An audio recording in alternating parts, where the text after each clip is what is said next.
হেনা বা মেহেদি গাছের পাতা থেকে তৈরি এক ধরনের রঞ্জক পদার্থ এই মেহেদি বা মেহেদি। ভালো করে বেটে ত্বকে লাগালে কিছু সময়ের মধ্যে ত্বক লালচে কমলা হয়ে ওঠে।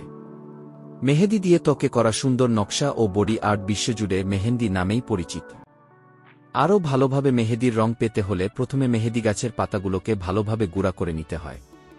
এরপর এর সঙ্গে সামান্য তেল বা অম্লীয় দ্রবণ যেমন লেবুর রস মিশিয়ে একটি পেস্ট তৈরি করতে হয়। এই পেস্টটি ত্বক ও চুলে ব্যবহার করলে আসল মেহেদির রং পাওয়া যায়। ইংরেজিতে একে বলা হয় রেড হেনা। মেহেদির রঙের পেছনে রয়েছে এর পাতার মধ্যে থাকা রঞ্জক অণু। এর নাম লাউসওয়ান। লসন যখন ত্বকের কোষের সংস্পর্শে আসে তখন এটি কেরাটিন নামে এক ধরনের প্রোটিনের সঙ্গে রাসায়নিক বন্ধনে যুক্ত হয়।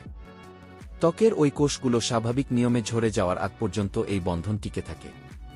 মেহেদি লাগানোর পর কমপক্ষে কয়েক ঘন্টা অপেক্ষা না করলে ত্বকে গাঢ় রং হয় না। কারণ লসন ত্বকের গভীরে প্রবেশ করতে কিছুটা সময় লাগে। এ কারণেই মেহেদি লাগানোর পর কয়েক ঘন্টা অপেক্ষা করতে হয়। এই সময়টুকু লসনকে ত্বকের গভীরে প্রবেশ করতে সাহায্য করে, যাতে কয়েক সপ্তাহ পর্যন্ত মেহেদির রং গাঢ় ও স্থায়ী হয়।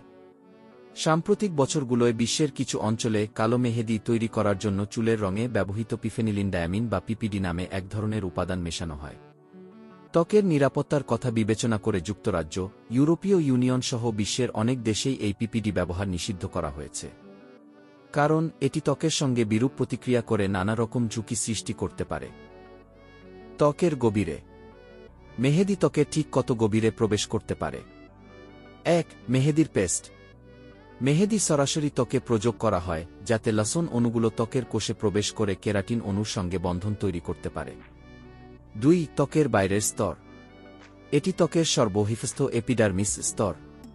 এখানে কেরাটিনোসাইট নামে কেরাটিন বহনকারী কোষগুলো দ্রুত পুনরুৎপাদিত হয়। ৩. গভীরে প্রবেশের সীমা। ত্বকের তুলনামূলক পুরু অংশে মেহেদি প্রয়োগ করলে, যেমন পিঠ বা হাতের তালুতে লসন ৩০টি কোষের স্তর পর্যন্ত গভীরে প্রবেশ করতে পারে। ৪. দানাদার স্তর। মেহেদি ত্বকের দানাদার স্তরে প্রবেশ করে না। এই স্তর ত্বকের অভেদ্য পানিরোধী বাধা হিসেবে কাজ করে। ৫. বেসেল স্তর। ত্বকের সবচেয়ে গভীর স্তর, যেখানে নতুন প্রতিরক্ষামূলক কেরাটিনোসাইট কোষ তৈরি হয়। মেহেদির আদি উৎপত্তি। মেহেদির উৎপত্তি কোথায় তা সুনির্দিষ্টভাবে বলা কঠিন। তবে ১৮৯৪ থেকে ৫৩৯ খ্রিস্টপূর্বাব্দের মধ্যে প্রাচীন ব্যাবিলনীয় সভ্যতায় মেহেদি ব্যবহারের প্রমাণ পাওয়া যায়।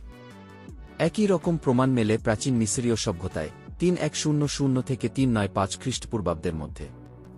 প্রাচীনকালে মেহেদি মৃতদেহ সাজানো এবং কিছু ক্ষেত্রে মমি তৈরির সময় লিনেন কাপড় রাঙাতে ব্যবহার করা হতো।